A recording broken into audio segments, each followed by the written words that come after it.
Kung hindi ka galing sa mayamang pamilya, hindi dapat yung mayamang pamilya manggaling sa'yo. Ikaw na dapat ang magsimula. Sino pa bang hinihintay mo? Papayag ka ba ilang henerasyon na to? O nanay mo walang pera, lolo mo walang pera, o great-grandfather mo wala ring pera.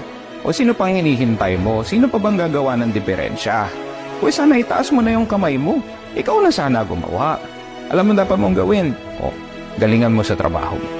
Galingan mo sa karir mo. Mag-excel ka. Aralin mo ng malalim yung trabaho mo. In fact, dapat umabot tayo dun sa punto na hindi na-afford ng kumpanya na mawala ka sa sobrang galing mo.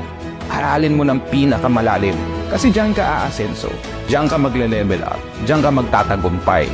Kung hindi ka nanggaling sa mayaman, o sana sa mga susunod na henerasyon, ikaw ang pasasalamatan nila kasi ikaw yung gumawa ng diferensya at nag-alis ng sumpa ng